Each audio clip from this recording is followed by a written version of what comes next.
Audubon 2456.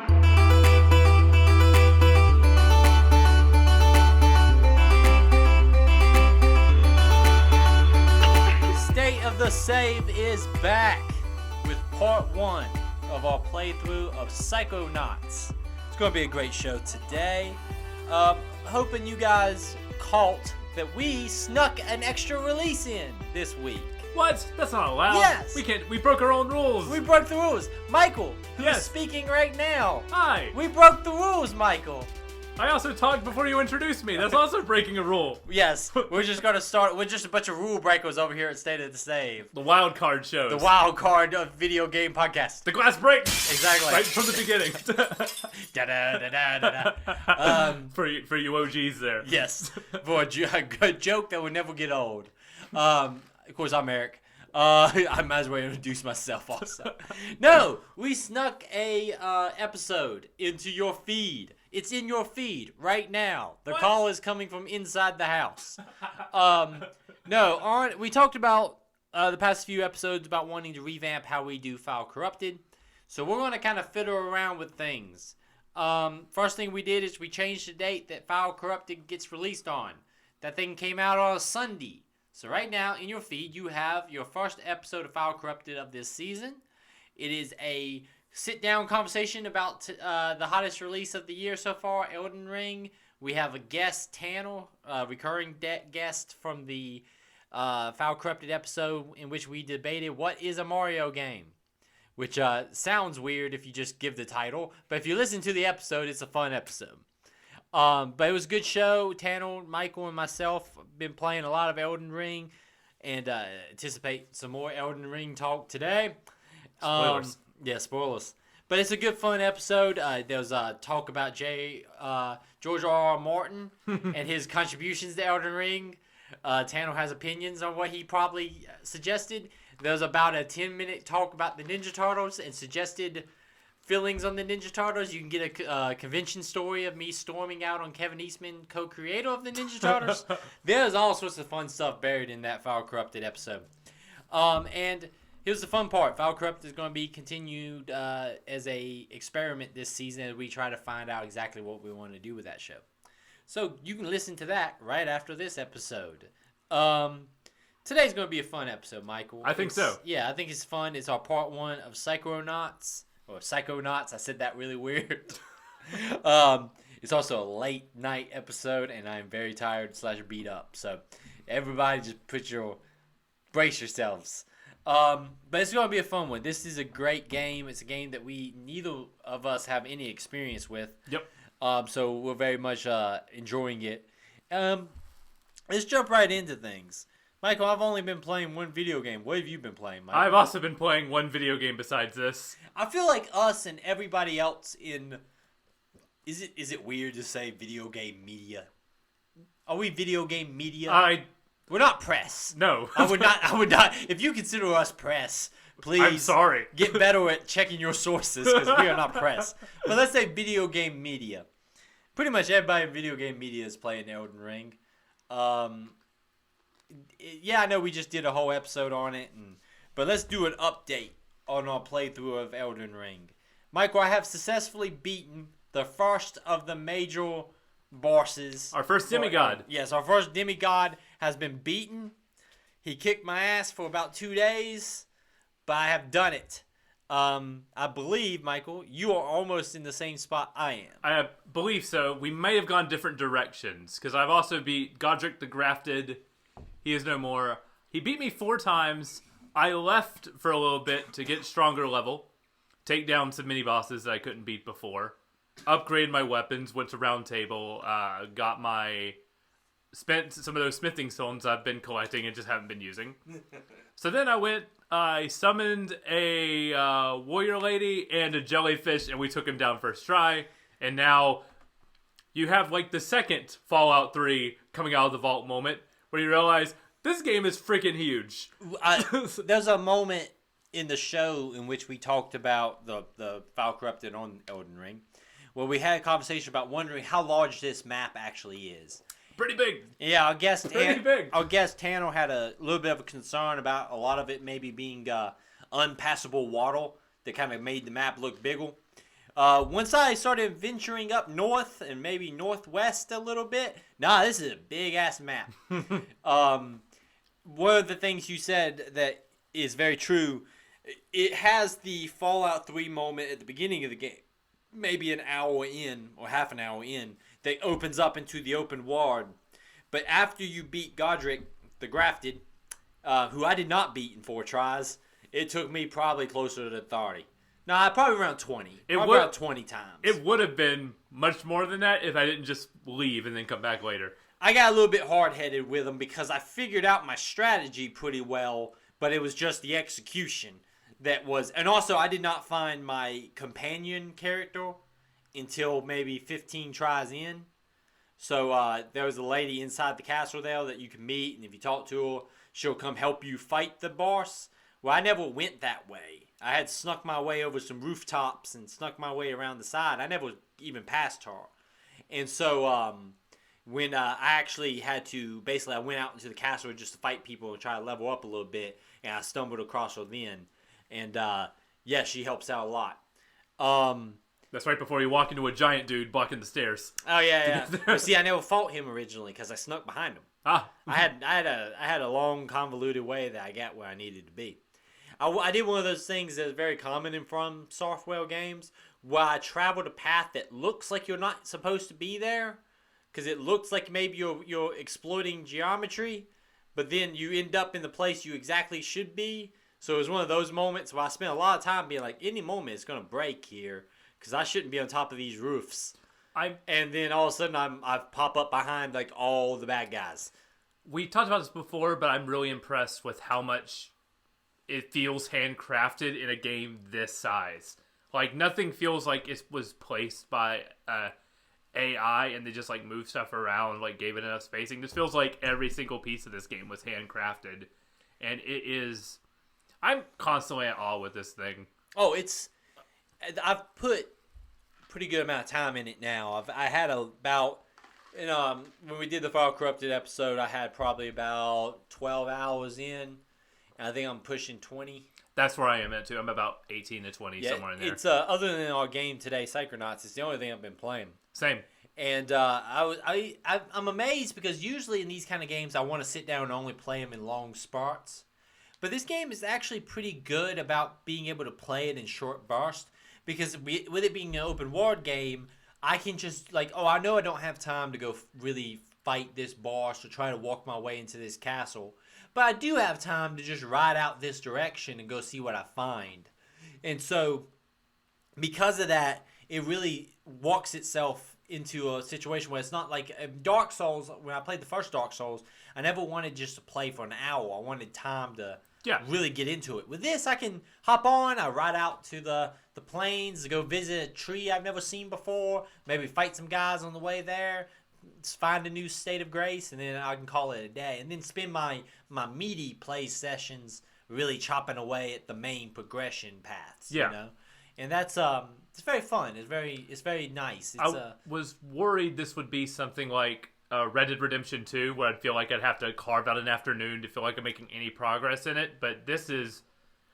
Don't want to make too many comparisons to Breath of the Wild, but with Breath of the Wild, you could just see like a shrine in the distance and be like, I'm going to make that my play session today. So even like a 30-minute session to an hour session, you're still getting something out of it. Like, it can be like, I'm just going to see what this cave is. Okay, I don't want to go in that cave, but I got enough rooms to level up, and that's a successful session. I'll call it a day here.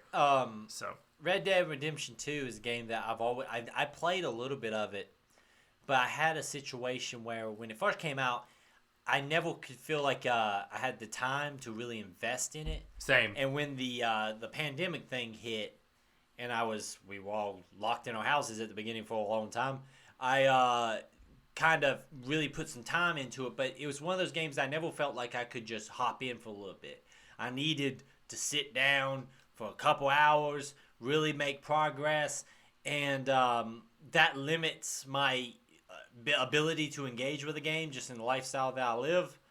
And so it's a game it's on my list. I would love to go back and finish it one day, but it's not something like this where you can, because of the nature of the open world, jump in for a little while, jump back out, and then spend your meaty play sessions really chopping away at the major challenges like the demigods and things like that. To go without saying, the game's still great. Yeah. I've yet to hit a wall with it. I've hit walls of difficulty, but I've not hit a wall where I feel like this is no longer something I want to keep doing. Exactly. I keep wanting to engage with this game for a very long time. Yeah, and I think it's exciting to see the success of this game. It's weird to see people already platinum it. I was on the subreddit, browsing, and people and like a few posts were already like, I got my platinum today.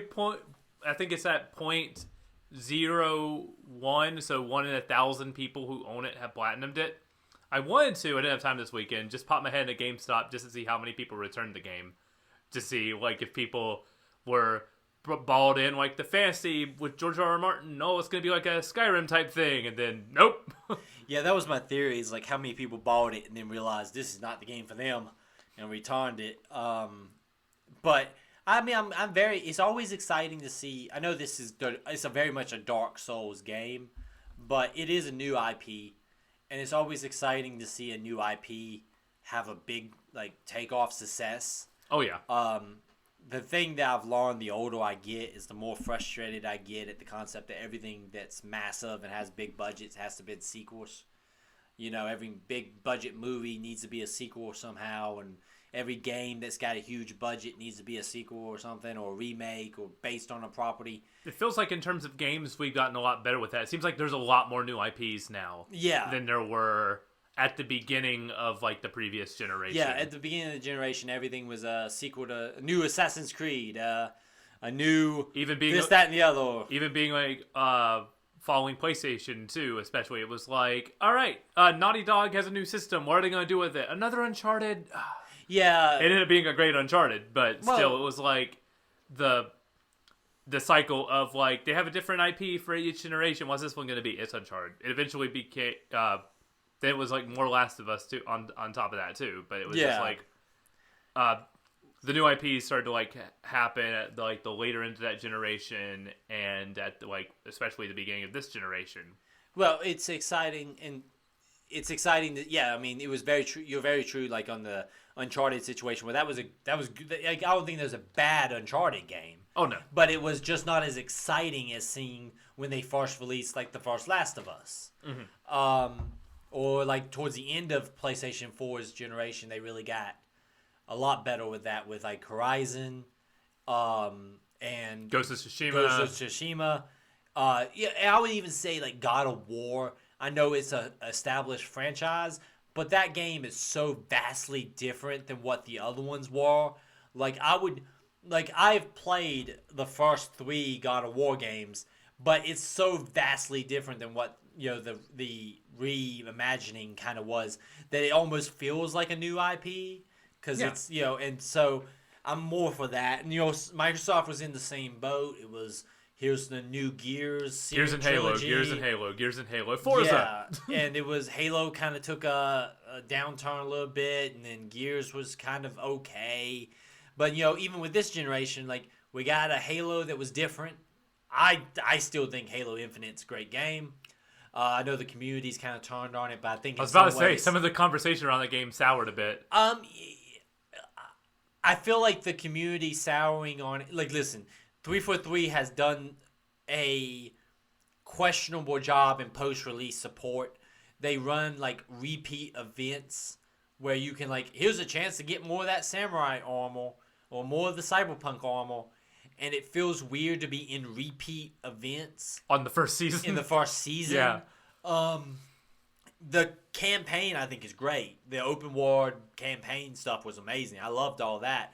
But from a multiplayer point of view, then there was weird stuff with just not getting out the modes very quickly. Like, it took a long time for like a version of SWAT to come out, which that was like my go-to Halo mode, or a version of Fiesta. All that stuff took a while, so it just felt like you're kind of like missing key elements for a long time.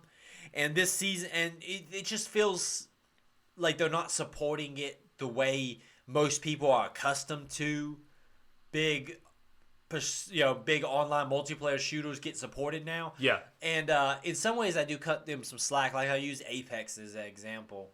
Like the first little bit of Apex before the season pass, first season pass and stuff was not rocket to the moon amazing.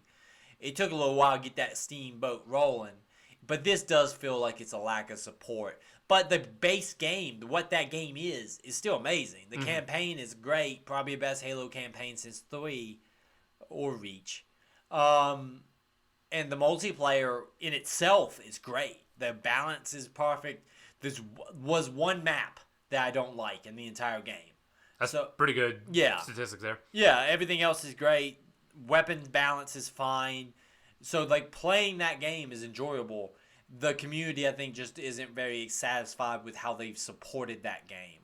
And I agree with them. I've had a hard time going back. There's not, like, an event that pops up that makes me, like, holy shit, gotta get back into Halo. There's not been a new map release.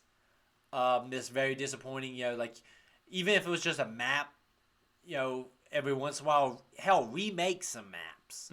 Halo's such a long...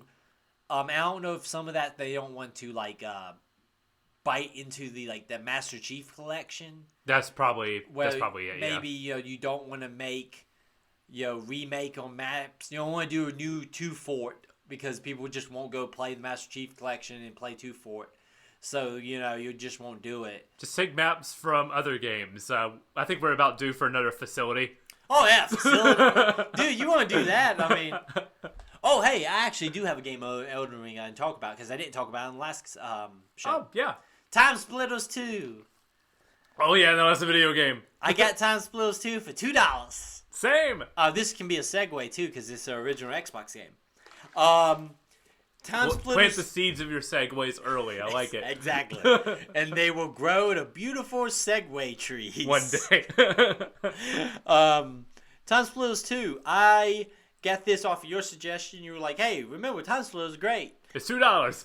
So I hopped into Time Splitters 2. I started the campaign, and I was like, these controls are horrible. Yes. Terrible. And then I went to the control menu, and I was like, I can't invert. Everything is inverted controls. Why? That should be a war crime. Yeah, and I was so angry. And so I stopped playing the campaign. But then one day I had 20 minutes. And so I just said, let me try to get back in there. And what I did is I just remapped every control. The game does allow you to break it down by button. So I went through every button and remapped everything. And then I found, not in the control scheme, but in a completely different menu. Like general. Yeah, general. Something like that. Somewhere you would usually find the sound mix. Not the ability to invert the controls. And I was able to switch it from inverted to regular person, normal people controls. And I know somebody out there be like, I play with inverted. I'm sorry. Congratulations. Cool, bro. Print out your certificate on a website. I had to cut my cousin back when I was a kid and we played video games, only played inverted. And so I sucked when I played video games against him because I played video games like a normal person. And then when I finally got old enough, because I was fairly young, and he was always doing shit to take advantage of me. We played Madden, and he played with a custom team that everybody had 99 stat, and I just played with my favorite football team and just get demolished. Well, that was your first mistake. Yeah, well, yeah.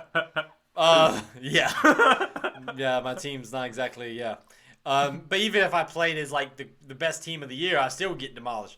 But he did that shit to me all the time. But when I got old enough to start figuring out how to reverse those controls, started kicking his ass. It ruined video games. He never played with me. All of a sudden, it wasn't so fun anymore.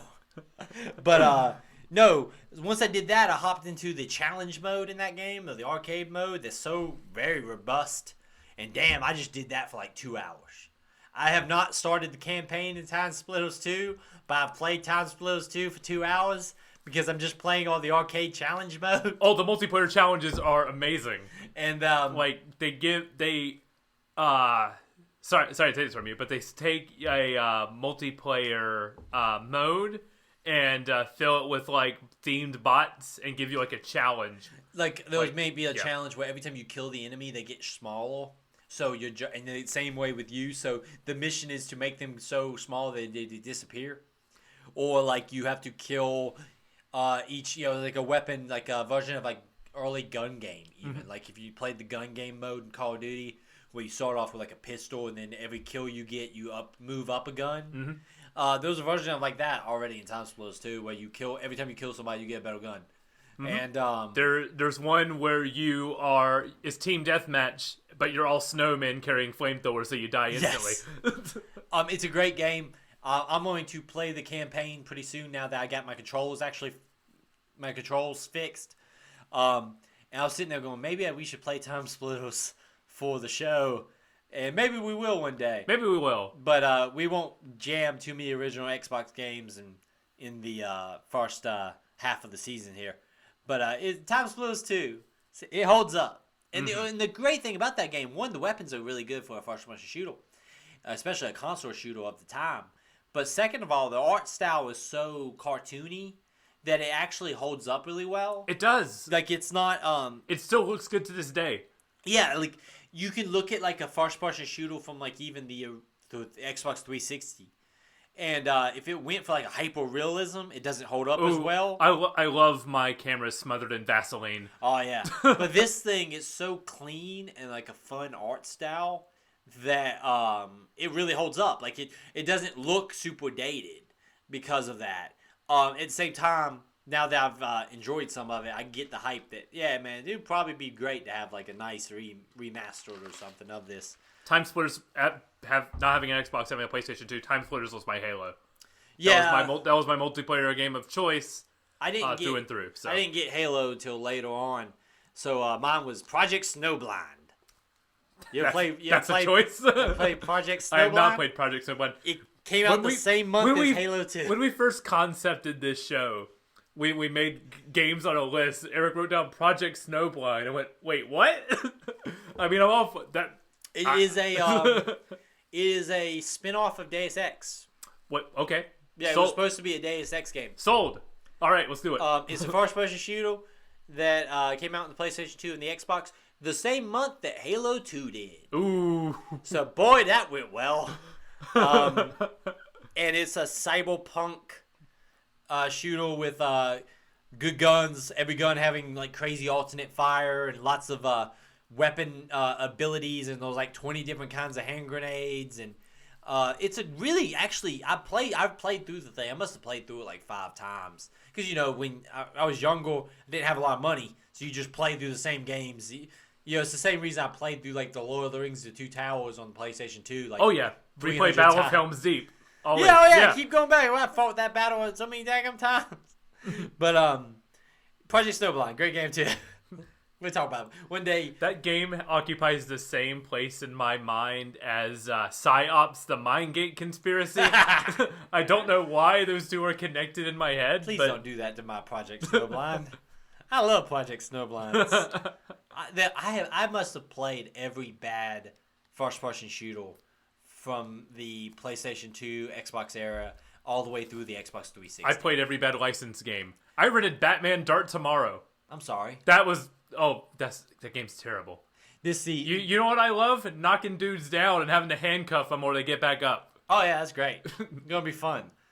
I played Hour of Victory, which was a World War II first-person shooter that came out way after World War II first-person shooters was dried up. I think it's post Call of Duty 4. You can't make a World War II shooter in a post Call of Duty 4 world. You had 3 different characters that had abilities. So like one guy could throw knives, and one guy could run through a wall, and one guy was a sniper who could climb up ladders. And to get like all the upgrades and stuff, you had to play each character and just replay the same missions. And there was only like in each mission like 2 things that was like character specific, so you could tell like. And it was always, like, all right beside each other. So you get to the wall where, like, if you're playing as the stealthy guy, he can climb underneath this. Or if you're playing as the big guy, he'll run through the wall that's right beside it. Or if you're playing as the sniper guy, he'll climb the ladder and back down the other ladder that's right beside that. So it's like there's no reason to have multiple abilities here. But, for some reason, I completed that game. I played every bad first-person shooter that came out. Do you remember those Civil War games that were made by the History Channel? I played the Civil War games that made by... There was a guy... I was in a GameStop. Oh, my Lord. That's how all good stories start.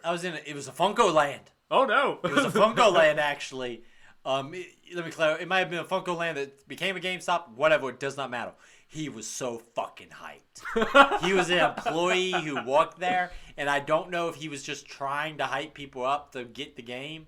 But he's like, it's like a freaking Call of Duty game, but in Civil War. So instead of just shooting a bunch of guns, you have to shoot the gun, then you gotta prime the gun with gunpowder, then attach then go ahead, pull out your ramrod and jam down your ball and powder, and make sure you jam it down 3 to 4 times and put it back in. Then you clock back the firing hammer, and it's just so exciting. And I'm sitting there as a kid who was like really into history and military history. I'm like, yeah, but none of that sounds like intuitive to really fun action first-person shooter gameplay.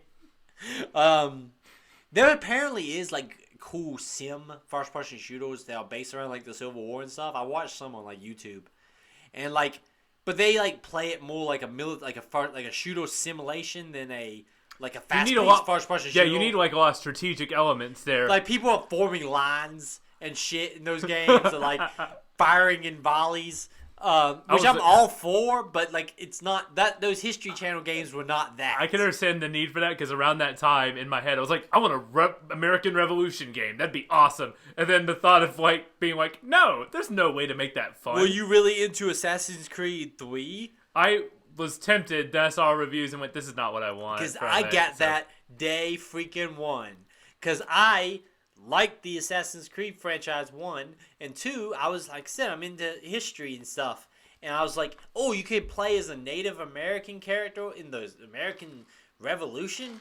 Cool. And maybe I'll ignore all this bullshit that goes along, because I've always hated like the Desmond stuff in Assassin's Creed.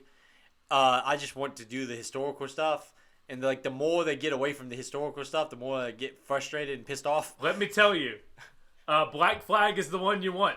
Because they just don't want to deal with the Desmond stuff. They touch on the Desmond stuff. There is a kind of a future storyline, but you can just kind of rush through that and brush it off to the side and be like, this is a cool pirate adventure. Hey. And then near the end of the game, it tries to tie in the Assassin's Creed plot. And you're like, no, don't. Oh no, it's the plot. Run away. Right. It's Desmond, killer of fun. You can. There is my favorite collectible in any game ever in Black Flag, which is sea shanties. You collect sea shanties, and then your crew will sing it. Leave Her Johnny is a bop. I will stand by that. In the world of TikTok, sea shanties has taken on a new popularity now. I love it. It's fantastic. See, usually you get 30 minutes at the beginning of the show where we talk about what we've been playing. Now you got 30 minutes at the beginning of the show in which we talk about games we played back in the year 2007. I mean, that's what you want, right? This is a retro video game show. With an asterisk, we did play Control and Firewatch this season. Well, we fall off the wagon a little bit, okay? It's a backlog video game show is really what it is. Yes, exactly. If I had to describe it to people, it's a backlog video game show.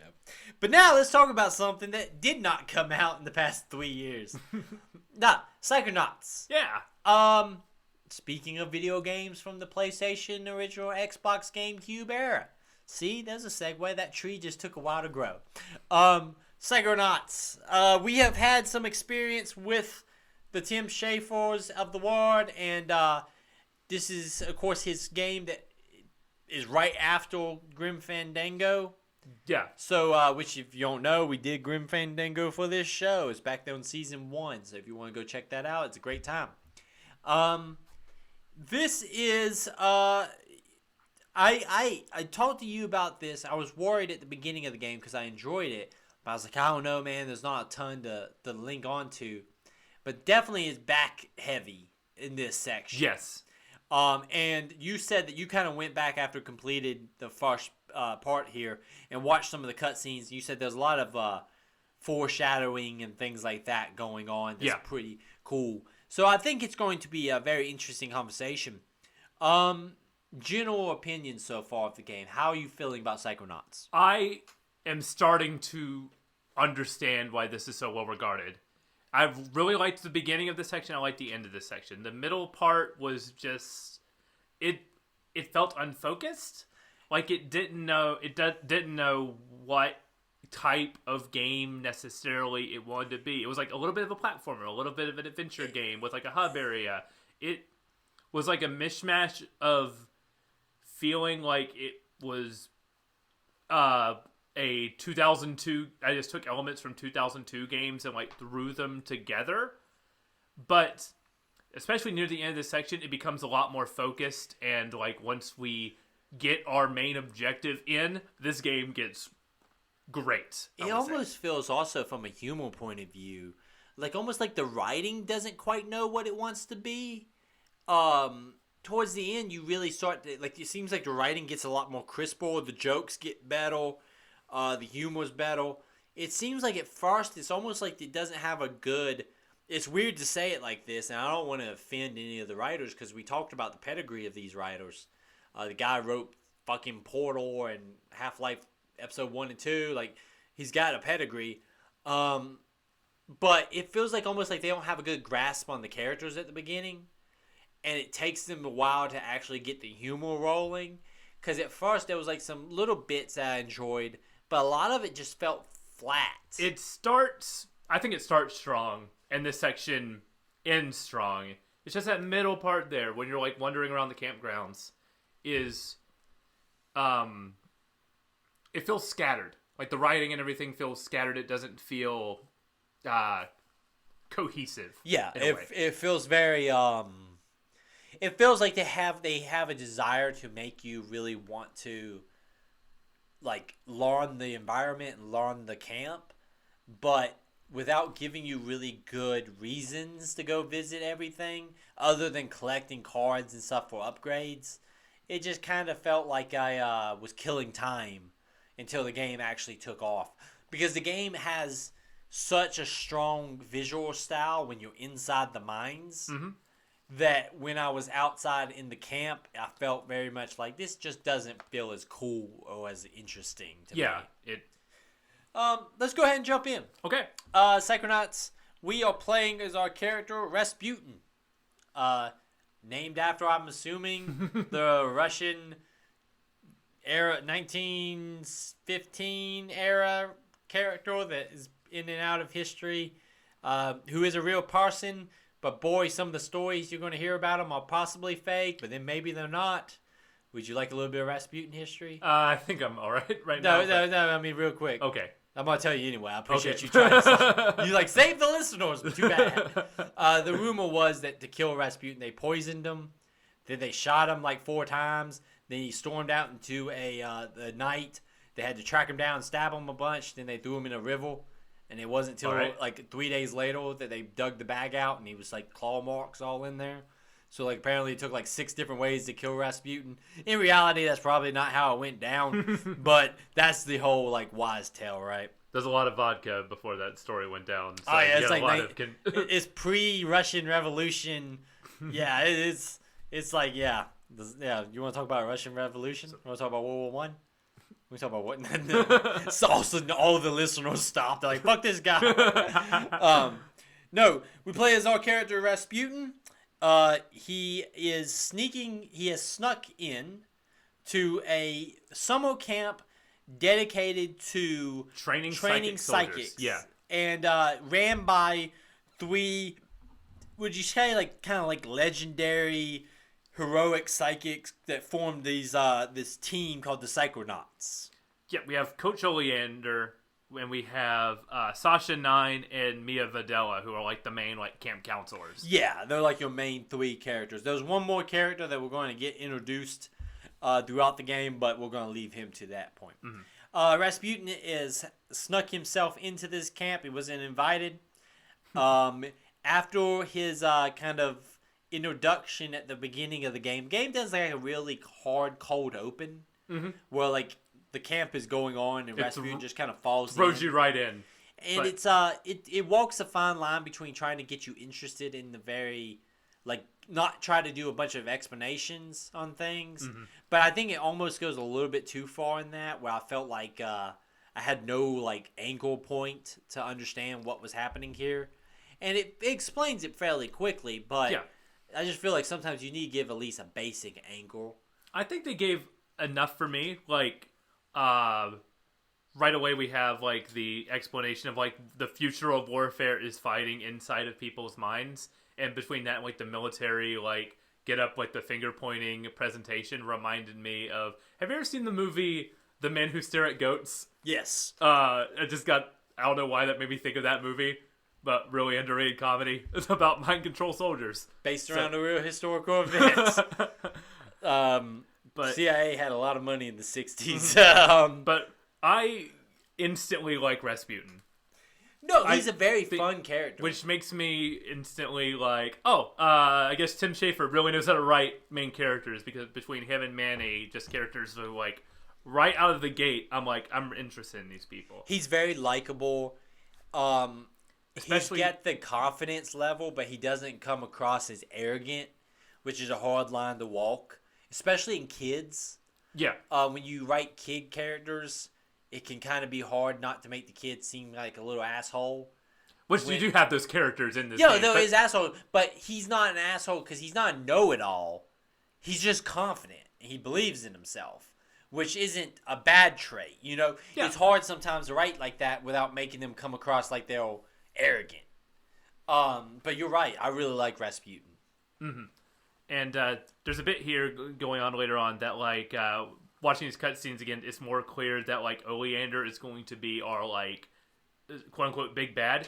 Because, like, there's a bit where Dogen is terrified of the, like, Legend of the Sea Monsters. And Oleander straight up says, there's no sea monsters. In fact, this campground is a very safe place to go at night. So instantly it's like, sure, right, but... I like the fact that we are introduced to all three of them, and they are very much established as, like, our main kind of focal points. They're going to be all quest givers and stuff like that. Oleander has his sights on, like, Rasputin from the beginning when he sees his passion and everything. And at first you're like, oh, it's because he sees something in him. And it seems like Sasha is going to be, like, the more mysterious figure. Like, he's the one who of all of them, he's the one that we, like, have the biggest, like, question mark about, because he is in a suit. He's, like, smoking a cigarette without using his hands, which is kind of cool. Well, he's also kind of, like, standoffish. Mm-hmm. Like, he's not... You know, he doesn't, like, come engage with Rasputin right from the get-go. He's kind of mysterious. Which is why if we have our suspicions with anybody, of course, it's going to be Sasha. Especially since, like, Oleander being, like, the main, will be our tutorial gateway coming up. But also, a couple characters that we are introduced to in this opening scene. Lily, yeah. Who kind of instantly has a connection with Rasputin. She's kind of a little creepy, but she, her and Rasputin is going to go some fun places. I really like her as a character. Our other two characters that we come across are kind of stereotypical bully. Yes. What's his name? Michael? Bobby, I think. He's a big, bad dental hygiene, bad hair choices. He's your stereotypical, bully on the playground kind of character. They walk a fine line between this being an insane game about psychics and psychic warfare, and also a game about kids. So he fits your normal, bully. While Lily is your schoolyard crush, he's your bully. She's like the goth girl that we had in all these like mid-2000s cartoons at the time. I was in middle school in the year 2000 and shit. 5, whatever it was. We all had a crush on some goth girl somewhere in 2005. Amen to that. Boy, that didn't lead me nowhere at all. Anyway. No, so you have your stereotypical there, and then we have our, like, friend, I guess, is our he fits the friend archetype in the weird kid. Yeah, the weird kid. With Dogen. Dogen. I love Dogen. Dogen is my favorite character in this game so far. With one of the first lines he says to Rasputin about, like, blowing people's heads up is, instantly. He goes, like, something along the lines of, do you, like, blow people's minds up? Have you ever blown people's minds up? No. And Rasputin's like, no. And there's just a second pause, and Dogen goes, me either. Just like... Well, once maybe, but now I wear a special hat. Also, you will encounter him at one point talking to squaws. in which she is having a heated conversation with him about not blowing up the whole camp. The squirrels really want them to commit murder. I like Dogen a lot. Rasputin not being a member of this camp, and the responsible adults here have said, hey, listen, we're going to let you stay here, but we'll call your parents. They're going to come get you because Rasputin has ran away. We will come to learn that he's a circus kid with a bad home life. He says early on in this section that, like, his father, for some reason, we don't know at this point in the story, his father hated psychics. Yes. So when he had a son who was a psychic, he was, like, constantly, like, bullied by his own family and punished for it. Basically kind of told to not embrace his abilities and kind of forced to do, like, trapeze stuff and things like that. And, he's had a really rough go at it. But until then, we get to stay at the camp, and we're going to try to prove ourselves to maybe try to become a Psychonaut in a very short amount of time. Before our parents get here. Yes. we have, so, right away, that's what I thought, like, the whole point of this game was going to be. I didn't, like, know who, like, a villain was going to be. I was just like, all right, we got to learn how to be a psychic soldier before my dad comes and picks me up. He's going to be really mad about it. So, might as well learn as much as I can before I get grounded. A couple of things I want to jump into before we get too far. Menus in this game are fun. Mm-hmm. Like, your main menu is literally you running across the surface of a brain to find where you need to do your loads. When you pick your save slot, it's you picking which bunk you want to stay in. To stay in. And, like, your name on the front is, like, the name you write. So, like, Raz will pick up the chalkboard and write your name on it. Yeah. And that's a lot of fun. It's just little stuff like that is just a craftsmanship kind of style that I really appreciate in the game. It's not something that's going to, like, make you fall in love with the game for sure, but it just gives you a level of care that the game went into the game that is something you don't see a lot of in games that are very, like, sterile and corporate. Yeah. You miss out on those little things because I'm sure, like, on a spreadsheet somewhere, it made no sense to invest that much time into the main menu.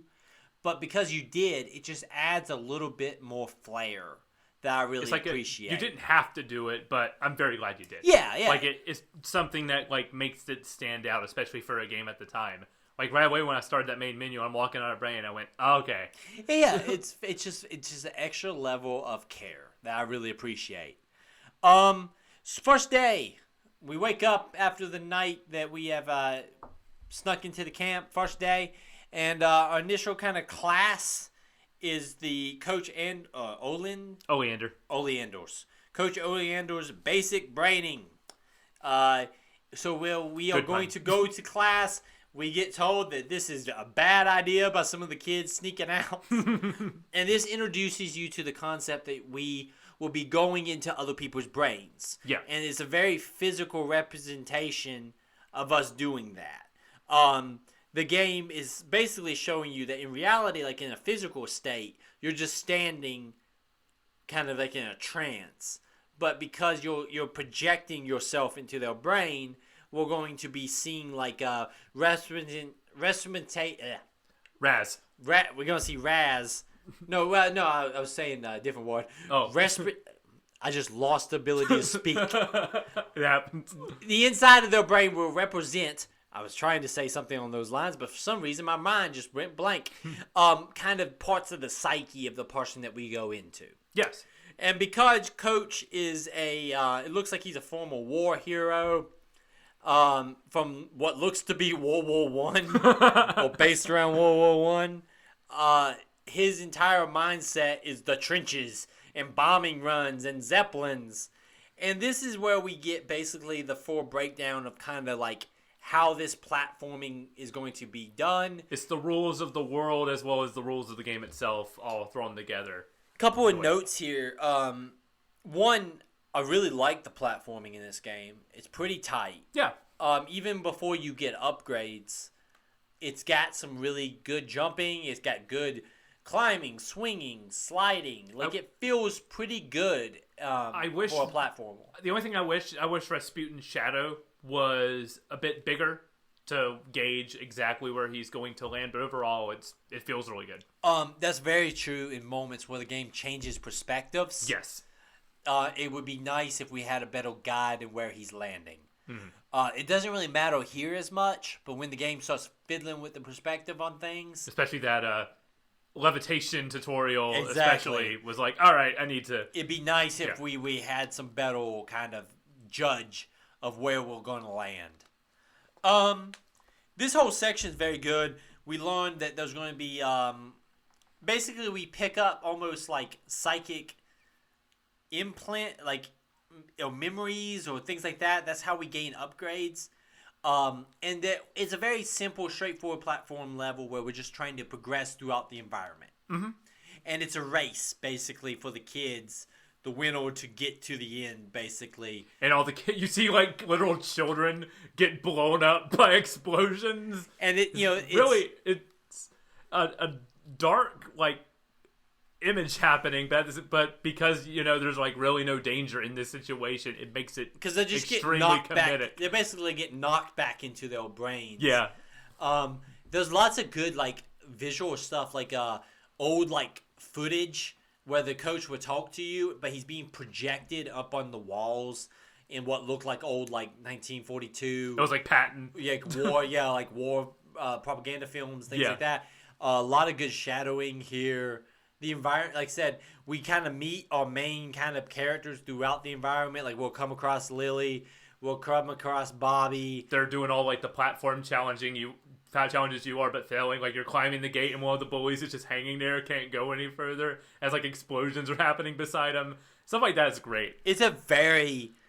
I really feel like it's a good solid opening. Oh yeah, absolutely. And like I said, it's a good solid experience all the way around. Lots of fun stuff here. Like I said, it does kind of is it kind of sad to say that it's almost like there's not much that actually happens here, but I mean, it's a tutorial. It's a tutorial mission, but it is fun, and it does give you some insights into the coach. It establishes that you can gain the ability to kind of unlock like little snippets of their life where you can find like memories. Yes. Where here we see him as a war hero being decorated for his conduct and stuff, and you can find those unlockables. You can also unlock emotional baggage. So if you find the appropriate tag and then you find the appropriate bag, you can relieve them of emotional baggage. It does, the bags do a dance and everything. Yeah. Which is cool the first like 10 times you see it, and then I just hammer on the button to skip that animation each time because there's nothing really different about those. But I love unlocking the memories because they're told without any words. It's all in a very distinct art style as you're flipping through them and getting a sense of like the characters. And especially the first one with Oleander's like, okay, nothing really surprising, here's a war here. But the other ones don't like get really dark. There's the Sasha 9 one. That was painful. Was very painful. The game changes tones pretty suddenly. But it doesn't feel out of place. It doesn't. Mind, But it's something that Grim Fandango did. Mm-hmm. Grim Fandango had some very. Remember the scenes where Manny comes across the guy that is waiting for his wife in the afterlife, and he's cleaning the dino, and Manny has to tell him that your wife never waited for you. She got on the boat and moved on in the afterlife with some other man. You should probably go too. Like little stuff like that where it gets a little bit more serious for a little while. And then the next scene is a cut to a version of Casablanca with Manny smoking on top of his club. Yeah. Boy, Grim Fandango. That's a great game, fucking right? video game. No, like, so yeah, there's some really, really good emotional stuff. And some of the rest of the way the minds are represented inside the game are, it's very touching and very a very in-depth look at the character's psyche. Yeah. I appreciate that it tries to get a little bit more than just a sight gag. I'm going to say one thing. I'm only going to make allusion to this one game series once and then never again for the rest of this podcast. It's very much like Persona. Because Persona is all about going into like dungeons that are framed after like people's like, especially for their like nightmares, what is their fear that they're grappling onto and going into their mind and doing with that. So as a result of that, I'm like, this is like Persona. Okay, I brought it up. I'll never mention it again. I promise.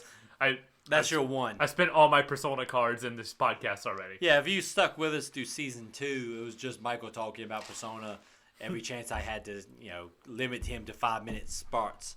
After we survive the coach's mind, we are the champion. We earn a merit badge. Yes, which will become a common theme throughout this game. Merit badges are usually tied to upgrades. But on our way down from the class, we're getting told also, multiple people have mentioned that Rasputin seems to be special. He's got something more unique about him. Yeah. They can't read him like they can read most of the kids. He just seems to be maybe unique. And because he was the only one who survived the training, and there's a bit where you don't see Oleander there, so Rasputin goes down a hallway with like a blank hallway with a picture frame and like a curtain closed in, and then he gets yelled at by Oleander to like get him to come out there, and he's like, "What are you doing?" He's like, "Well, you weren't here, so I thought that was a path." He's like, "Oh, okay, you're good." What? So because of that, and because he wasn't like really like angry about it, I've just like immediately logged that away, going, "Oh, nothing suspicious here." I thought almost like he just dove too deep. Like I thought that was like some tragic memory or something. Yeah. Like the deepest recesses of someone's mind where they bury like their thoughts. Not weapons using children. Did not see that one. Talking about, I'm glad I talked about Time Splitters too, because boy, this art style still holds up. Yeah. It shows that by having a distinctive art style, you can make your game age better than trying to go for just photorealism. Absolutely. Now, we're in the day and age now where I think games are getting to the point, I'm sure 10 years from now, Eric's going to laugh at his hubris. But games are getting to the point now like photorealism can be more achievable. Like you look at the New Horizon. But at this moment in time, it's like having a more distinctive art style really made these games age a lot better. Absolutely. Like right away, it evokes like a kind of Tim Burton movie aesthetic. Like I mean, we thought of like the Nightmare Before Christmas and everything with the like Mad Doctor is like straight up pulled. Oh, absolutely, yeah. On our way out of the class, we run into Sasha 9. He's floating, smoking a cigarette while using his hands. Pretty cool. He seems like a cool guy, and he invites Rasputin to come do some tests with him down at the GPC, which is it's almost like a. Would you say it's like a sensory like a solitary confinement like type sensory thing? Deprivation. Sensory deprivation chamber. Yeah. Apparently tonight I forgot how to talk. Yeah, it happens. So I got woke up last night like 3 a.m. by my baby, and my baby would not go back to sleep, and so I'm running off of nothing but like Monster Energy drink and coffee. So this is what you get, everybody. But this gives us kind of the initial kind of explore the campground moments where we can go around and talk to a lot of our other campers. Talk to the kids. And my favorite, I forget his name, but like the cool kid who's like drilling a hole in the girls' cabin. And he says a line that was like, "Oh, I can do this. I know all about girls because my parents let me watch R-rated movies. I know this kid." Right away, I'm like, this... He's like, "I know you. I can tell exactly who you are." There's also the Russian kid who's talking about a naked bear man who does not have fur. And he's got like the 1,000-yard stare. And like something about him is both hilarious and also disturbing. There's the kids playing hide and go seek with a poor guy who's just really out of his depth here. It's really, the kids are all great. You meet Lily out in the playground. About Lily, it was worth noting that like in the tutorial thing too, she after the bully pushes you, she catches you with her mind because you're about to land on a plant made of meat, and she says that plant has been seen in a recurring nightmare she's been having.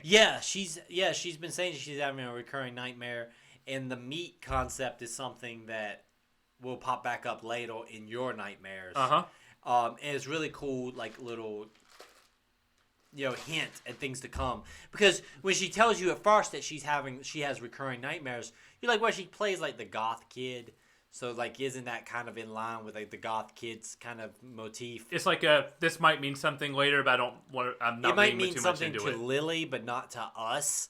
But the concept that the meat in the nightmares is almost like a foreshadowing of what each kid is going through. And because this is like a platform era, it's like, oh, these are going to be collectibles. But I'll say, I might as well touch on, like, the gameplay aspect of it now. This is not really a collectathon platformer. No. Because those have kind of, by this point, kind of died out around that time. This seems much like this reminds me a lot of, have you ever played Conker's Bad Fur Day? Yes, I played portions of it. Where there's not a lot of collecting. It's all like you finding an item to give to this person to, like, advance the plot. It's a lot of, like, a character tells you, like, boy, I'm so hungover. Yeah. So you go find Tylenol and you bring it back and you give it to that character. It's like it's more of an adventure game style, which is what I believe Tim Schafer was the main point of it. Was he didn't want to get bogged down like the collecting. He wanted to, like, have it much more like a story and character focus, which I think succeeds here. My main problem is that sometimes this game feels like the 5-year development was a detriment to it, because I'm like, this doesn't necessarily seem like a game that should have come out in, like, 2005. No, you can tell this game when it went into development was in a different landscape than when it came back out. Exactly. Because you said if you listen to our End of Firewatch episode, the Firewatch episode when we did the breakdown for Psychonauts at the end, this game was very much close to, like, the launch of the Xbox 360. I want to say 360 was what year? 2005 was when it came out. Yeah, so to think about the games that came out with launch of the Xbox 360 compared to this, it feels very much like it was late. It was released almost about 3 to 4 years too late than what these kind of games' heyday was. So then playing it, all of a sudden, like, the numbers when it launched started to make sense. And then I started thinking about how when this game started to gain popularity again was in the early 2010s. And then what was there a shortage of in the early 2010s that people were clamoring for? Like, really good platformers. Platformers, exactly. Okay, there was a need for that. That was, like, kind of missing. And I feel like Psychonauts was one that people went back to going, oh, I didn't play this one growing up, then fell in love with it. The only game that was launched for the Xbox 360 that was a platformer was Camino. Oh, Cameo. Yeah, which was a platformer. But it was by far not the big release. Like, what I bought my 360 with was Call of Duty 2, which was, like, the big release for the Xbox 360. It was the best looking, it was very good looking. It was the game that was showed off in all the, like, the demo stations, and it was the move towards the big over the top action games and first person shooters away from games like character platformers.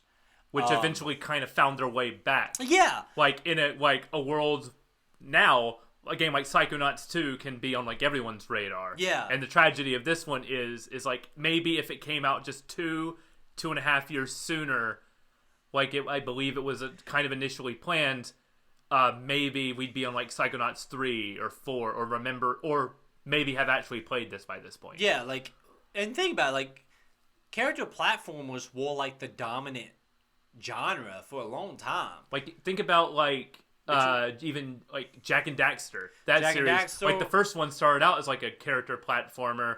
There's a lot more collectibles in that one, but then you get to the sequel, and the sequel's in, like, a big open world futuristic city, Grand Theft Auto. There's cops chasing you if you cause a ruckus type deal. Sly Cooper. Yeah. Ratchet and Clank. But it feels now, like Ratchet and Clank was more like an action game. Yeah.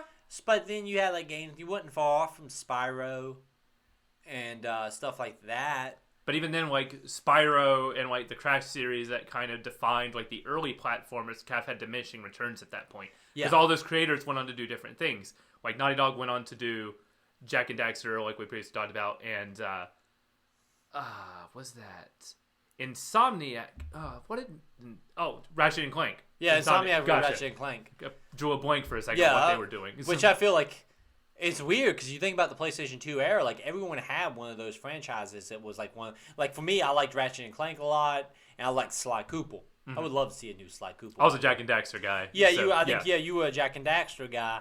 But like everyone was into one of those series. I mean, they were like, if you look at the PlayStation Greatest Hits collection, like all of those were Greatest Hits games. Like they sold shit tons.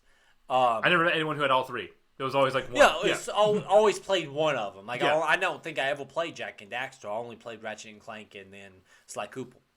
But yeah, this very much feels like one of those games getting released at a time in which we were moving towards the Call of Duties, the big over-the-top action games, and Like Naughty Dog has been moving on to making like Uncharted at that point, which would release a year or two later. yeah. So Oh like, yeah, I and think all of those like industry like big names kind of have already moved on, put their pin in this genre, and have moved on to something else when this came out. but Which is the yeah. tragedy of this game, because the creativity in this game is top notch. I would say. Oh, I would say Yeah. this game has so much craftsmanship. Yeah. It's what the word I keep using. Just high quality craftsmanship from every little detail and you can see where they probably got bogged down in those details. Sometimes a little bit. The beginning, the first half of this game feels like we're retreading some of the same stuff because it feels like I feel like we could have gotten our upgrades a lot sooner or a lot closer together so we can get on with the more interesting stuff. So Exactly. Let's get through that because I think this is the section where the game dragged a lot. yeah, I agree. Like we slow down here once we get to like our tutorial, the brain tumbler stuff. Yeah, so you visit Sasha 9 after doing some exploring of the environment. Environment's pretty easy to navigate. There's signs and everything. You know, it's the same old dude around and wondering Yeah. what that's about. Yeah, he's everything. He's the janitor. He's the guy at docks. He's everything. He's the lunch lady. He's the lunch lady. When we go meet Sasha 9, Sasha 9 is going to tell us that he has this machine called the Brain Scrambler. He's going to send us into our own psyche so we can do some tests. When we go in there, after following a little happy bunny, we encounter a big monster that kind of scares us back into our own, out of the brain. Basically psychs us back out of it Yeah, all. he has big glowing eyes, and what's interesting, he spits out a diving helmet. Which also plays into a fact that Rasputin has a fear of water. Yeah, not just like a fear, he's like a curse of water, right? Yes, and I love how they play with that. Mm-hmm. That Rasputin does not like water. And we'll talk about some of the little moments that pop up around that. Because of this kind of fear, Sasha 9 is going to use his own mind to kind of teach us a way to fight back. So we're going to go into his head. And one thing I like about it is because he's a very calm, collective, put-together guy, his mind is very calm and collective. It's all in a cube. It's a very tightly put together cube. Exactly. And after we learn some basic versions of attacking, we actually attack sensors inside of his mind. Things that job is to go around and smash down, Take down foreign entities. Like Inception. Yes. Like, Yeah, the projections do not like foreigners, it turns out. Yeah. But he leaves us to practice. We keep cranking it up, and we basically break Sasha 9's brain. And It happens. what I love about it is, one, we have to go around the process of this cube. But as we do so, basically what's coming through is it's bad emotions and bad memories that he's almost packed away that are breaking loose. So you realize that his brain isn't actually organized; it's just repressed. Like Exactly. he has a lot of repressed memory. So because when you get his memory, you learn that as a child he lost his mother and he's never fully gotten over. He lost his mother, and his father also kind of became distant, and like there's lots of shots of his father leaving him alone, like it's seen like from a distance. Like it's all done in like the crib too. Like the Yeah. mom is always like at the crib, and then when she passes, the shots we see of the father, we never see his face. He's always in like full shadow, away, like sitting on his chair, away from like the crib. It goes from the mother was very present. It's very touching. As a guy who has a small child, Yeah. it can really, like, I am in the peak. One thing that I've learned as a father is that as my children age, the age of my children is when I am most touched by things. Like anything that deals with babies right now will wreck me because I have a baby and I have the direct connection. So this, like the concept of this child seeing the mother, and the mother's this smiling face above, and then the mother disappearing, the father's always seen across the room. It's this, Sasha Nines had this tragedy, and instead of dealing with it, he has packed his man away and locked it in this cube.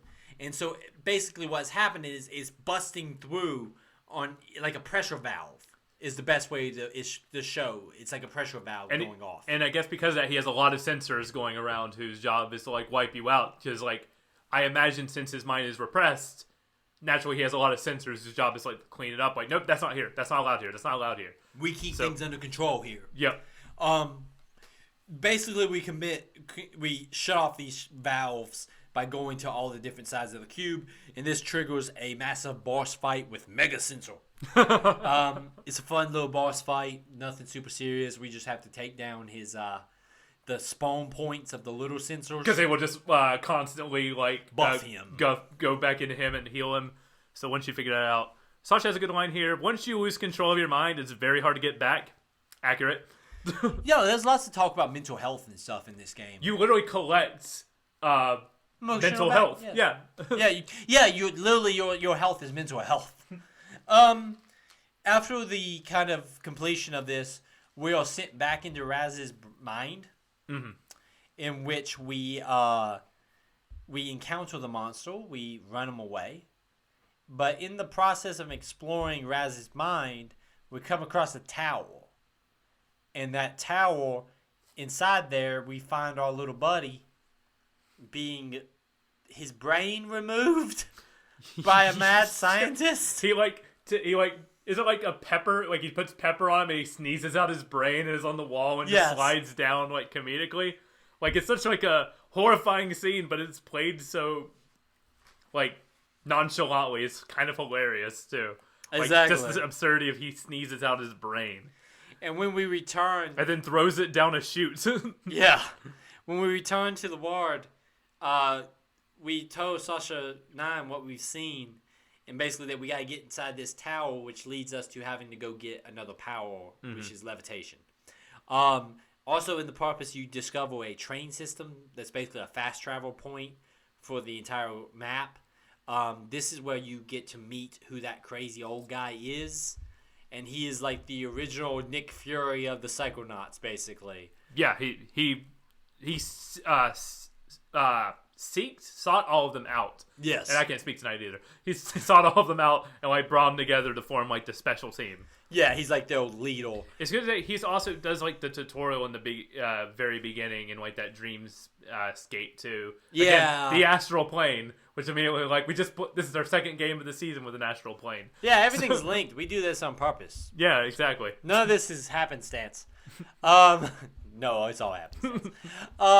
But yeah, he also becomes like a ride-along character because he hops into our brain and literally pops out of our ear. That bit got me. Yeah, he's pretty cool. I also like the fact that his train station is like programmed to be like all sexy and like compliment him all the time and stuff. We have to head to the boathouse where we need to meet our last of the counselors. What is that lady's name? Mila? I have it down. Mia Videla. Mila Videla. Mia Videla. Okay, so she's kind of each character kind of falls in like a kind of like a, what's the best way of putting it? Like they have an analog of another like spy or something like that, or like another kind of hero from movies. Yeah. Sasha 9's very much kind of in line with like the James Bond, X-Files-y type thing. Yeah, too. A little bit X-Files, a little bit James Bond, smooth, calm, in control. We have the grizzled, loud drill sergeant, and then she's kind of like our 1970s sexy, like femme fatale style, yeah. But not like in a femme fatale, like in a dangerous way, more like a Charlie's Angels way. Yeah. Charlie's Angels, that's exactly like a 70s Charlie's Angels style. Going down to the beach house, we have some we realize that there is a monster in the lake. Also, we run into our little buddy. Dogen! He's Dogen, not doing okay. no, because Dogen doesn't have a brain, so the only thing he wants to do is watch TV. TV. And then I love it, like, you bring it up to Lily and Mia, and they just both say, oh, he's just like that. Yeah, everybody you approach, you're like, Dogen's got something wrong with him. They're like, yeah, he's just like that. Like, it's just this very calm, like, yeah, buddy, that's just the way Dogen is, sorry. Nobody's even noticed that he's missing a brain.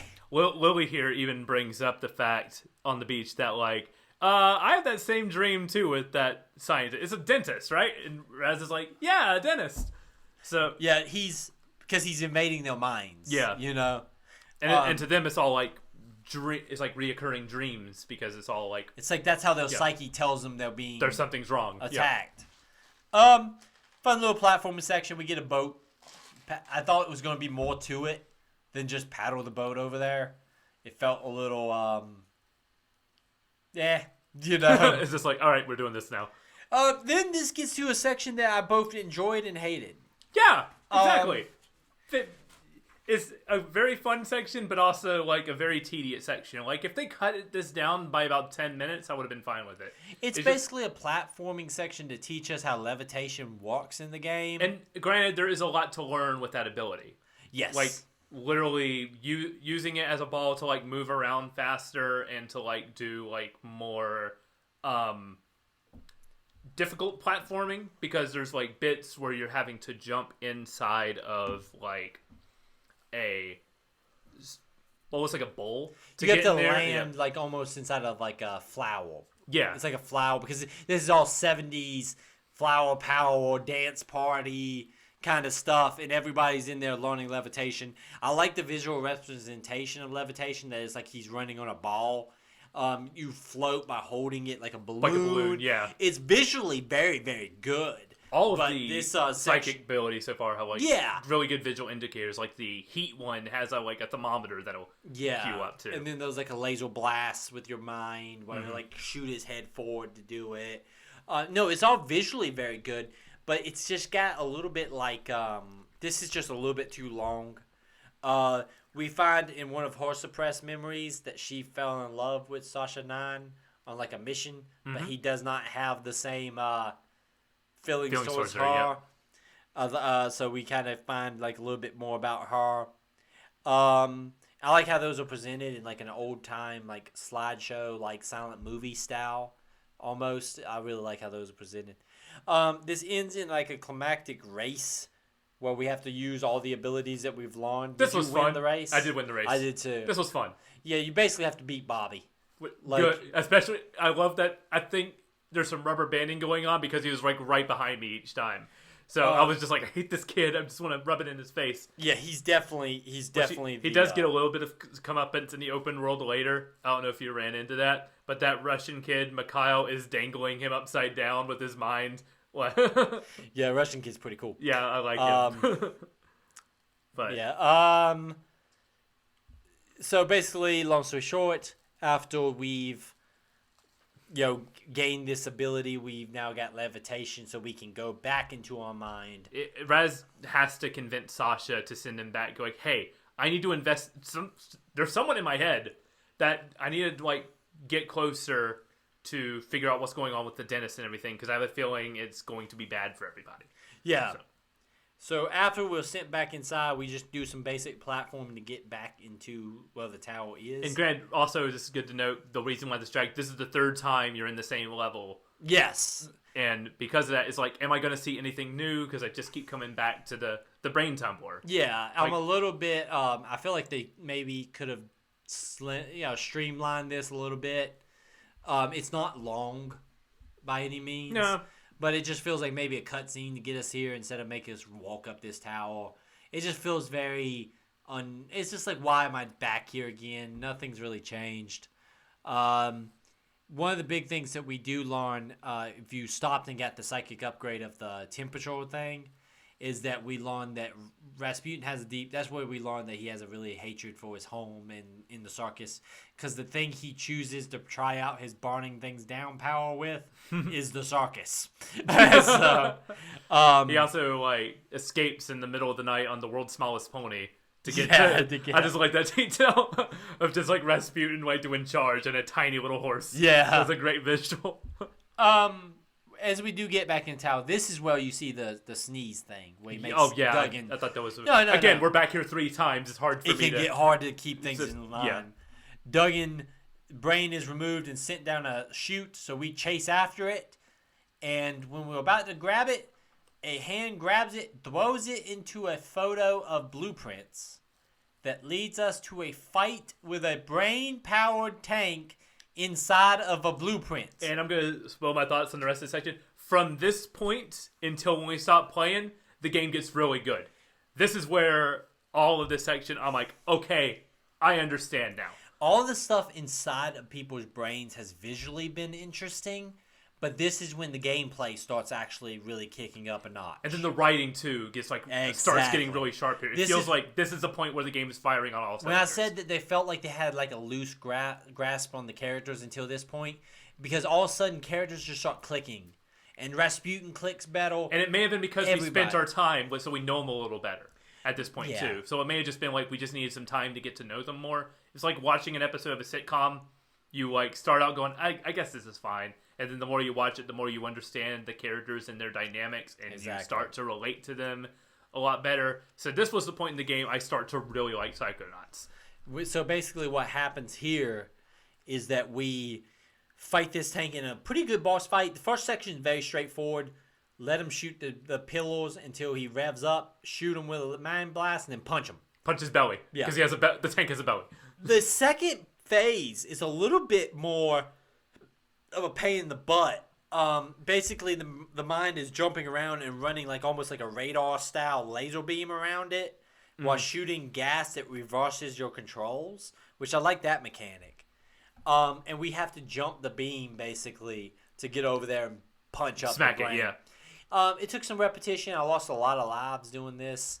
Once I figured it out, like you could use the levitation ability to glide over some to get close and then smack it. I had to kind of bounce my way towards him to get it, but it was a little bit more difficult. But it was still a fine boss fight. Yeah. Environment's very cool because it's inside the blueprint. Then the reveal here, where you when you defeat it, you get tossed to the white room, and the click on, oh wait, I've seen this room before. Where? So you have to do some thinking. You're like, wait a minute, this is Oleander's mind. He has the locked memory was the blueprint of him using child brain soldiers. Pretty great. It's very great, and he looks like he's going to be our main villain. Him and the dentist. I don't know who is the real master. I had a little bit of confusion here because the dentist has yet to be like introduced. We've seen him, but we don't know who he is. Which has me think he's the one pulling the string. Like he's going to be the Emperor, and Oleander's going to be the Darth Vader. We already had to already had a boss fight with Oleander at the end of this section. Yeah. Too, so. When this happens and we realize, oh no, we get sucked back out of the machine. Basically, Sasha 9 has to bail because he's got. I want to say it's some vague reason, which makes me wonder if Sasha 9 and if everyone's in on it. You know. Mm-hmm. But so we decide to head to the lake to try to go meet up with Lily. Also, you run into Bully Bobby and his brain's stolen as well, so the clock is starting to tick down. Yeah, because Bobby's also got his brain been sucked out. He's just wanting to watch TV too. Sometimes it be like that. Yeah, sometimes it does. Lily is captured by the sea monster of the lake. After she proclaimed, in true platformer fashion, as soon as a girl proclaims her love for you, she's immediately kidnapped. My favorite thing is the line is like, you're talking about what's going on, and Rasputin goes, you know what that means? And she goes, we should make out. He goes, yeah, I mean, wait, what? I mean, yeah, what are we supposed to do? No, it's just like, it's just the way she does it is very funny. My favorite thing is also the fish keeps throwing, as they turn around, he puts different lures on the ground until there's one that she finally picks up, which is that weird flower. I missed that bit. Yeah, it's a fun bit. So we pursue the monster into the lake. Rasputin, not a big fan of water, but there is luckily a diving, kind of like one of those things you go in when you go into shark-infested waters kind of thing, but like an old-timey one. Did you go? I gave the advice here. I went back to see Cruller to turn in some cards I had gotten. Did you go back and see Crueler at this point? That's where I got the ability to light stuff on fire. Gotcha. There was a cutscene here that explained Crueler's whole deal with like why he's around the camp. Did you see that bit? No, tell me about it. Okay. So there's a bit here where I went back to Crueler at this time, and I got a cutscene. He's standing in like an observation room type deal, and he's looking over all the campers, and it's revealed that it seems like Lily and Raz are the only ones who haven't had their brain taken out. Okay, so it's more widespread than just the two. It's just the two. Like, you realize that this is a lot bigger than you think. So and it's revealed Crueler cannot leave the cave in his current state because he was in a psychic duel which shattered his psyche into separate pieces. So whenever he leaves, he has a split personality.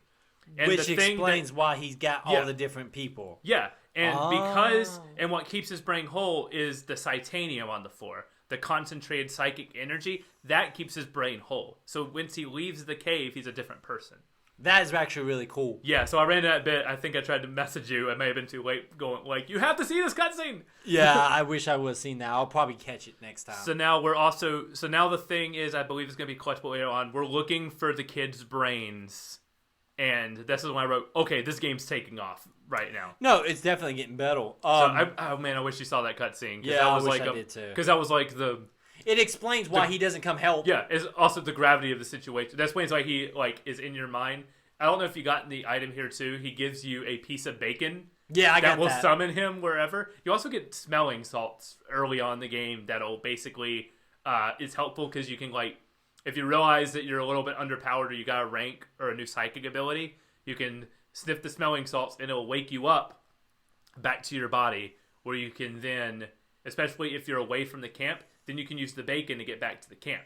Oh, that's cool. You use it to get back to the camp, collect whatever upgrades you want, and then when you go back to Crueler, he'll be like, you don't have to take the diving equipment down again. You just go to Crueler, he'll be like, I'll take you back to where you were. And then, boom, it's like a checkpoint thing. Oh, see, I didn't have to use any of that, but that is cool. Because when I was doing the next level, after this next boss fight, it said I got a new ability, so I went back to get that ability. That's cool, though. That's actually really smart. I did not use that at all. As we descend into the lake, we find a little, air pocket that we crash into. And this is when we have our big showdown with the sea monster. Initial section is pretty straightforward. He basically will suck air out of the bubble, making the bubble shrink. Mm-hmm. Remember, all of this is done when Rasputin hates water. So, the concept of getting wet and stuff is bother for him. And your mission is to punch things of nails, like boxes of nails. As he's doing this. Then he'll suck the nails into himself.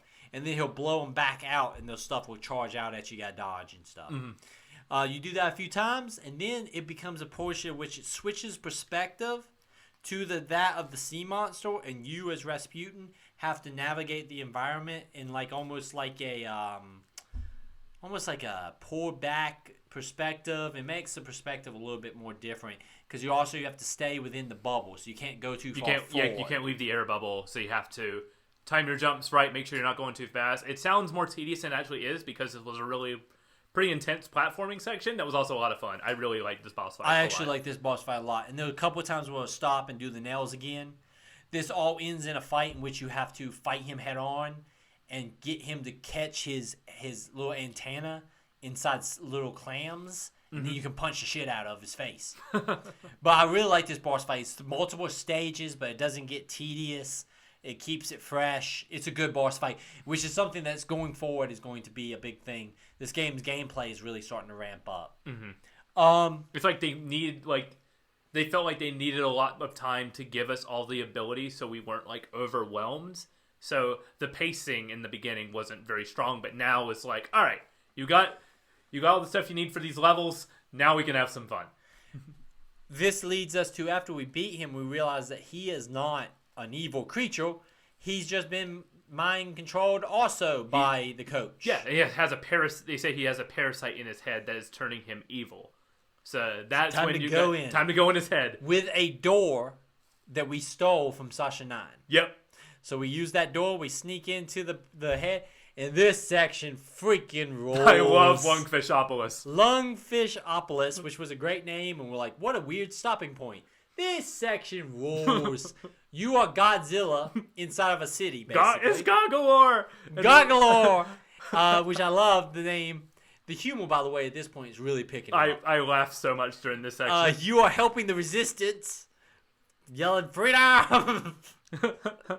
Every time you meet the three of them, the first guy's like, freedom! The second guy's like, freedom! And the third guy's like, freedom! Freedom! So, yeah, and also there's a bit where you, like, when you break the resistance out of jail the first time, Raz is speaking really loud, and the guy dies, and the other guy's like... You killed him! Oh, it's okay. And then at one point, he, like, does, like, a body twitch, and if you watch Raz will look at it, and then, like that, like, kind of look around, like, did you see that? And the other guy, like, just keeps going. But it's just, like, a little sight gag that's so great. And my favorite thing is you get news bulletins throughout the attack on the city where they keep calling in the Navy. And notoriously, the Navy doesn't have any ships in this situation. They keep being like, at one point, they're like, we have what the Navy's truly known for. Air power! Not once does the Navy use a ship. And it's like you literally are storming a big city. If you knock down a bunch of buildings, they're like, he's going for the orphanage. He just missed the orphanage. He just missed your orphanage. Then you take down the next building. Oh no, the orphanage. There was you are fighting little tanks. You're fighting, increasing like death ray machines.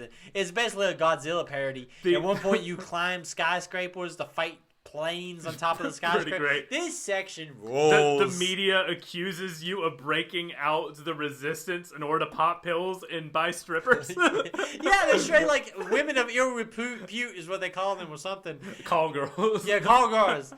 They bring child star sitcom actor on, and it's just the guy from the news. But is this the guy from the news using a different voice to be like, yeah, he's very anti-lungfishopolis. And like at one point they're like, he not only does he hate the stock market, but he also hates our freedom. This section freaking rules. I love it so much. Oh, I love it so much. And this ends, you're trying to get to a radio tower that's where the news reports are coming from. That's basically what the parasite is. When you get up there, you have to fight the coach, who is now in like a superhero / Super Sentai like outfit. You have a big like Power Rangers style fight in which you use your new ability, the invincibility power, to reflect beams back at him and punch him in the face. As he's like, oh, it's great. You have to know which attack he's doing by the way he's like building up the attack, like charging shoulder thrusts, or ground version, or charging super complicated combo, or charging powerful area effect. Like he literally describes them as video game terms. Oh, love it! It's so good. Great boss fight, great section. One of my favorite things here is whenever you get all the resistance together to make the blimp, they're like, all right, this is what we're going to do. We're going to change the opinion of everybody. It's going to be a 6-month plan. And Raz is just like, what? Raz is like, we don't have time to do that. He goes, well, listen, we ain't got time to talk about this. We got to go pick out card stock. It's a great game. Oh, my God. This section right here sold me. Even if this game never reaches this height, at least we have this. Like, this made this whole experience worth it. If we do, like, best levels of the year or something, this would be on the list. I love Lungfishopolis. Oh, it's so good. Raz does some little kid humor once you beat Oleander, where he says, I got the brain of the little girl. And he says, you got a brain of a little girl? Yeah. Pretty great. We destroy the tower. Well, actually, the coach destroys the tower. We just dodge it. This rescues the mind of the lungfish, who offers to take us to where where Lily's being held. Which, if you listen carefully, it's a sane asylum. Underneath a sane asylum underneath the ocean, in the lake. Yeah. So he sucks us inside his mouth and swims us there. He drops us off. And Raz thanks him. He goes, no problem. You may call me by the name given to me by my people, Linda. And swims off. What a magical lady. Raz is great. This is our stopping point. Really good stopping point. boy, you're right, Michael. This game is a tale of two cities. Beginning's very, very solid. It drops off for a little while there, maybe.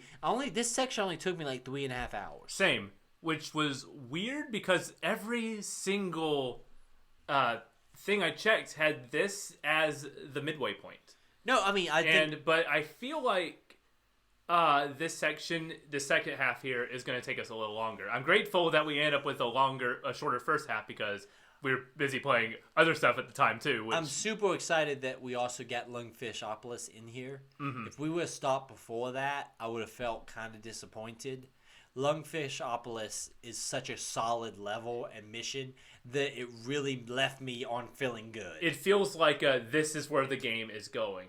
And seeing like the chapter breaks in like the long plays, the first section had a bunch of little chapter breaks, but Lungfishopolis on like at least the YouTube playlist I was looking to divide this up was a bigger chunk. And it seems like now we're going to get bigger chunk, small like story section, bigger chunk, smaller story section. So it seems like the levels from here are going to be structured more like this. And because of that, I am very excited for where I'm much more excited to play the second half of this game than I was to like even like start it. I was like interested from like a almost a historical perspective. Like I just want to see what this game is about. And where this left off, I'm very excited to see. My first playthrough of this, I played all the way from the beginning to the end of getting levitation. Mm-hmm. And I ain't gonna lie, I was kind of like, this is not really grabbing me. It's good, but it's not something that's really grabbed me. My second playthrough was so much better because I had the tank fight, the fight with the sea monster under the ocean, Lungfishopolis. I was like, man, this is all kill or no fill. So I agree. I really think the game is maybe moving towards this direction now that we got some powers. We still have some to get, but I think that we're moving in the right direction. I do have an ability. There's something I noticed that there is cobwebs in the environment, and you need a tool to get there. But you can the arrowheads you get are coming out in very small spurts. It's worth going back to the shop because there is an arrowhead digger that's available for like 50 arrowheads that you can use in the hub world, the camp, and you can dig up ones that are worth like 15, 20, up to I think like 30 or 40 at a time. That'll allow you to get much more so you can get those cobwebs and stuff for upgrades. Because I don't know, it might be worth doing now because I don't know, never played this game before, if there's going to be like an end game locked behind progression. Yeah. Which I don't think there will be. But it's always good to also try to get a little bit more. So that way when you get to the end, you're not like, I gotta get 50 of these. It's like, okay, I gotta get a few. If Elden Ring has taught us anything, it's always good to be prepared. Exactly. When in doubt, be prepared. Exactly. No, I really... Summon a jellyfish. Yeah. Next show, we'll be completing Psychonauts. Going to be talking about our thoughts and opinions. And then we'll be announcing our next game. Woo! And lots of fun stuff. I got some interesting ideas I want to run by Michael when we're off mic about File Corrupted episodes. I will be able to talk more. I will be able to talk about another game other than Elden Ring next time too. Yeah, I think Michael, WWE 2K22 is coming out. Oh no. Is it wrestling time? Maybe. I don't know, Michael. Am I gonna have to come over to your house and play some WWE so we can talk about it? I have to know because the last one was one was bad and I still put a lot of time into it. The fact that they took a year off has me like, maybe this is the one. I saw on my phone Giant Bomb's doing a quick look, and you know Jeff Gertzman's going to be on that thing. I will say that none of the characters look horrible. That's a plus. The 2K20, my God, you go on there and be like, my God, like this. Becky, what did they do to you? What, Becky? No, Becky, you're on the box. And like Roman was the same way. I'm like, you couldn't even get Roman and Becky Lynch. They're on the fucking box, and you couldn't get them to look right. Also, WWE has let go of so much of their roster that maybe they can focus on the people they got left. Hey, look at that. I do think it's a little bit annoying. They did like the rankings, which to me never matter because I always just go on there and put matches that I want to see, you know. Mm-hmm. So like I'm always like give the belt to Finn Balor and stuff like that, like, you know. But give me this in a virtual space because I'll never have it in real life. Finn's not getting that belt anytime soon. He had it at one point, but we ain't gonna talk about that. But like I will say the character models look better, and then I watched a gameplay breakdown. They showed more this time. Like 2K20, they showed nothing because they knew. They fucking knew. They had to. 2K22, they've been showing a lot of gameplay, and like it's got new mechanics that seem a little bit more user friendly. I don't know. I have high hopes. Who knows? Maybe it'll let me down again. I don't know. I'm coming over and we're playing that because I have to know too, out of pure curiosity. And then I got my pre-order back from like a long time ago. My wife got me a pre-order for Triangle Strategy that just came out, so that came in the mail. The cover that you have on that game, is that the cover, the main cover? Yeah, that's a damn good cover. It on looks game. so good. Like, it looks like a art from like a film postal. Yeah, like it's very good like art. a watercolor art too. So very good. It makes up for the name. Yeah, but so I'm excited to check that out. Video games are coming out. Isn't it great? 2022 seems to be the year of the Michael game because in a week we had huge, big open world exploring game, and then a week later we got choice-based tactics RPG. I'm like, I was looking at some of the stuff coming out this year that we know is coming out this year, and there's some stuff, man. Like I was looking, I was like Stalker 2 is at the end of this year, which that looks like an Eric game. Saints Row, I have interest in. I wonder what Saints Row is going to be like. It seems like a less extreme craziness of Saints Row, but we'll see. There's stuff coming out. There's stuff coming out that I'm excited for. Absolutely. So I'm hoping that we have a hell of a 2022. It feels like we made it out of like the delay fest that was 2020 and 2021. And maybe things are moving in the right direction. Things are still getting delayed. Forspoken just got delayed to October today, which seemed really interesting. But at the same time, I'm like, take your time on that, because that seems really interesting. I wonder if Space Marine 2 is this year. I doubt it. I mean, they showed some gameplay footage, but I don't know. If it would, it would be very end of the year. Gotham Knights is the big question mark for me, because I'm like, that seems That fell cool. off the radar. It really did, but the people who are like me, who's like, where is that? I need that in my life. Suicide Squad Kill the Justice League is next year. Yeah, it got delayed to next year, which has me think Gotham Knights is this year, because later this year, because it would make sense not to put those two too close together. Yeah, I wouldn't put both of those in the same year. Yeah, exactly. It would be weird to put them in the same year. 6-month window. I would really much. I hope Gotham Knights is good. I would like that to be a fun game. If I just need a Disco Wing skin. Yeah, I need my. I would never buy any of the skins in the Avengers game. If you give me Disco Wing, I will pay $15 for that on the spot. Well, also it doesn't help that the Avengers art style in that game is shitty. True. All the Gotham Knight stuff I've seen. They did costumes that I like, and I'm like, it still looks bad because your character models look bad.